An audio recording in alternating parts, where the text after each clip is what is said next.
आज जो चीज हम स्टडी करेंगे वो है आपके पास ओहम्स लॉ।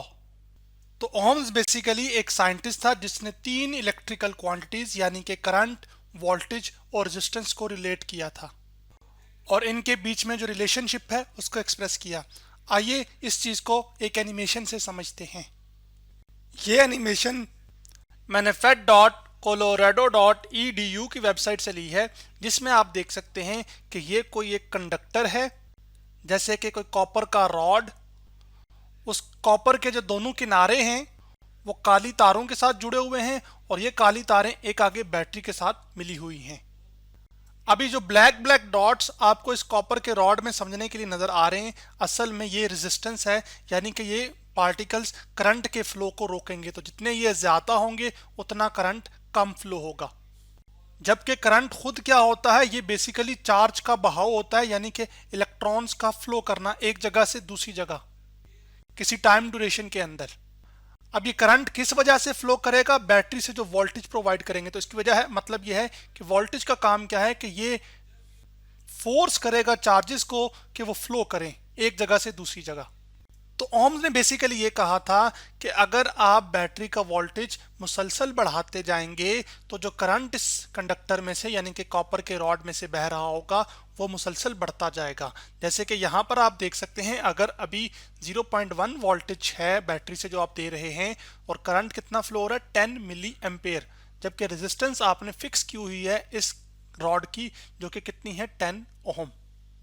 अब आपके सामने मैं मुसलसल वोल्टेज को तब्दील करूंगा तो आप ये देखेंगे बाएं जानिब कि करंट जो है वो क्या होता जा रहा है, बढ़ता जा रहा है। और इस चीज को आप वाज़िया तौर पर यहाँ पर भी देख सकते हैं कि करंट ज्यादा बढ़ रहा है। ठीक है, जैसे जैसे आप वोल्टेज को बढ़ा रहे हैं तो आप देख रहे हैं, आप जैसे कि और बढ़ा रहा हूं तो और बढ़ा रहा हूं तो करंट की वैल्यू मुसलसल बढ़ती जा रही है।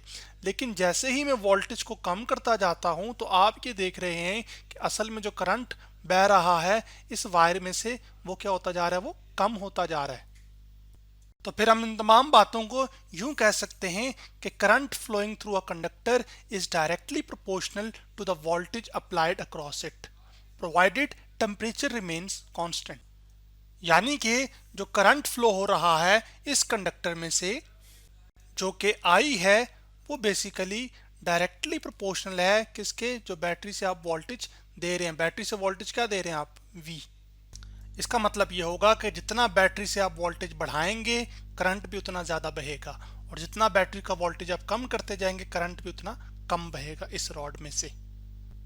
अब जब आप इस प्रोपोर्शनैलिटी को ख़त्म करते हैं तो आपके पास एक तो आ जाता है इक्वल टू और साथ एक आ जाता है कांस्टेंट ऑफ प्रोपोर्शनैलिटी, जो इस सिनेरियो में रेसिप्रोकल ऑफ रेजिस्टेंस यानी कि 1/r है, और साथ आपके पास यहाँ पर वोल्टेज आ जाएगा v। तो जो रेजिस्टेंस की खासियत है वो ये है कि ये रेजिस्ट करती है किसके फ्लो को, करंट के फ्लो को, यानी कि रुकावट पैदा करती है कि चार्ज एक जगह से दूसरी जगह तक ना बहे। अब ये R यहाँ पे डिवाइड हो रहा है तो उधर जाके क्या हो जाएगा, मल्टीप्लाई। तो आपके पास आ जाएगा IR is equal to V। अब चूंकि लेफ्ट हैंड साइड इक्वल है राइट हैंड साइड के, इस वजह से मैं राइट हैंड साइड को पहले भी लिख सकता हूं और लेफ्ट हैंड साइड को बाद में भी। तो V इक्वल टू IR। तो ये बेसिकली ओम्स लॉ की फॉर्म है, जिसको इस नीले डब्बे के अंदर मैंने आपके लिए बंद कर दिया है। अब इस ओम्स लॉ की डेफिनेशन में एक बात जो थी वो ये थी कि टेम्परेचर रिमेन्स कांस्टेंट। इसका बेसिकली मतलब ये था कि जब इस वायर में से या कंडक्टर में से जब करंट फ्लो हो, कॉपर का रॉड समझ लें, तो ऐसा ना हो कि आपके पास इस रॉड में करंट फ्लो होने की वजह से ये रॉड गर्म होना शुरू हो जाए। तो उस चीज के ऊपर कंडीशन ये फिक्स की गई है कि जब करंट बहेगा इस रॉड में से और वो वोल्टेज के बढ़ने से करंट बढ़ेगा, तो ये याद रखना है या जहन में रखनी है बात कि इस कंडक्टर का यानी कि कॉपर के रॉड का टेम्परेचर इंक्रीज नहीं होना चाहिए। अब हम एक और एनिमेशन देखते हैं जिसमें मैं यहाँ पर कॉपर रॉड की बजाय एक बल्ब लगाऊंगा और चेक करूंगा कि अगर मैं बैटरी का वोल्टेज मुसलसल बढ़ाऊंगा तो बल्ब की रोशनी पर क्या फर्क पड़ेगा। तो ये एनिमेशन मैंने fed.colorado.edu की वेबसाइट से ली है, जिसमें आप देख सकते हैं कि ये एक बैटरी है और बैटरी के साथ ये वायर्स कनेक्टेड हैं इस रंग की, और उनमें से एक जो वायर है वो असल में बल्ब के साथ कनेक्टेड है। तो करंट को चूंकि फ्लो होने के लिए एक क्लोज पाथ चाहिए होता है, तो फिर मैं क्या करूंगा कि एक वायर यहाँ से बल्ब के साथ यहाँ पर भी जोड़ दूंगा। तो जैसे ही जोड़ूंगा तो आप ये देख रहे हैं कि करंट को फ्लो होने के लिए क्लोज रास्ता मिल गया, जिसकी वजह से आपके पास आपका बल्ब रोशन हो गया। अभी आप ये देख रहे हैं कि जो बैटरी मैंने लगाई है वो 10 वोल्ट की है, ठीक है, और जो रेजिस्टेंस है इस बल्ब की वो 10 ओम की है। इसका मतलब है इसमें से जो करंट फ्लो हो रहा होगा वो मैं इस डिवाइस जिसको गैल्वेनोमीटर कहते हैं उससे मेजर कर सकता हूं, जो कि 1 एम्पेयर निकल कर आ रहा है। आइए अब हम ये करते हैं कि अब हम बैटरी का वोल्टेज 10 वोल्ट की बजाय ज़्यादा करते हैं और चेक करते हैं कि क्या बल्ब की जो ब्राइटनेस है उस पर कोई फर्क पड़ेगा या नहीं। तो आप ये देखिएगा, जैसे जैसे मैं बैटरी का वोल्टेज बढ़ा रहा हूँ तो जो बल्ब की रोशनी है वो आपको बढ़ती हुई दिखाई दे रही है, यानी कि उसकी ब्राइटनेस बढ़ती हुई दिखाई दे रही है। और ये इस बात की भी निशानदेही होगी कि आपके बल्ब में करंट भी ज़्यादा बह रहा है। तो अब बैटरी का वोल्टेज 20.6 वोल्ट है, तो जिसकी वजह से इस बल्ब में अब जो करंट बह रहा है वो 2.06 एम्पेयर है।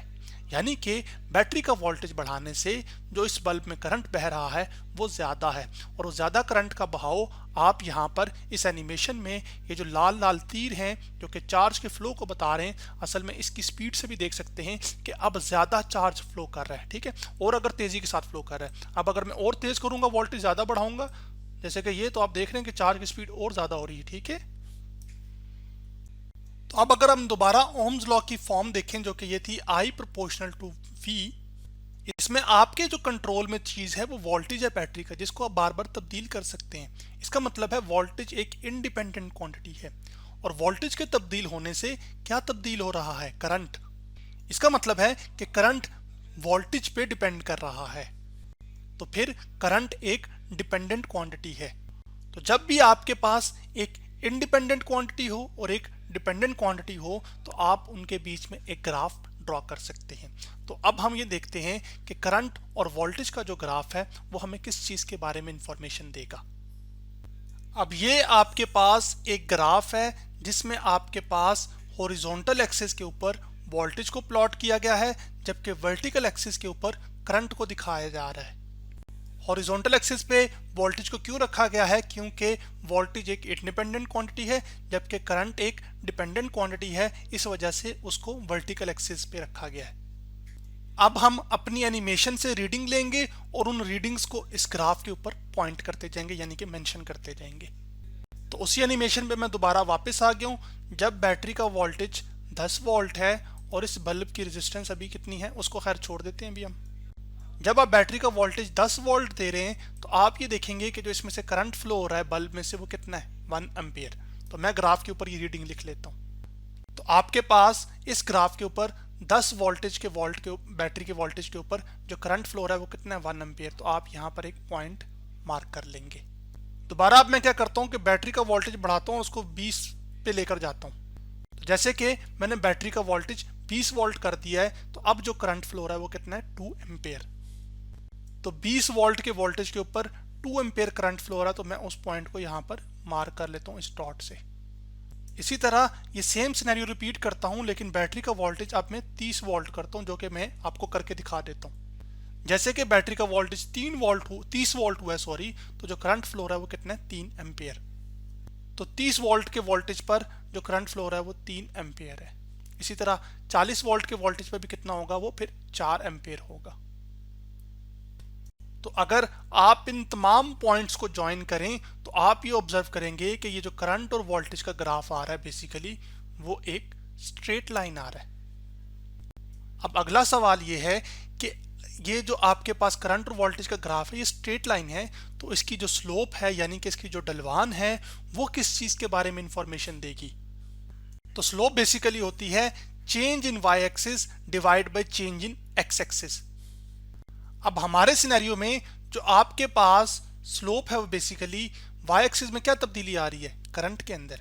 एक्स एक्सिस में किस चीज के अंदर तब्दीली आ रही है, वोल्टेज के अंदर। तो चेंज इन वाई एक्सिस की जगह मैं लिख दूंगा करंट, जबकि चेंज इन एक्स एक्सिस की जगह लिख दूंगा वोल्टेज।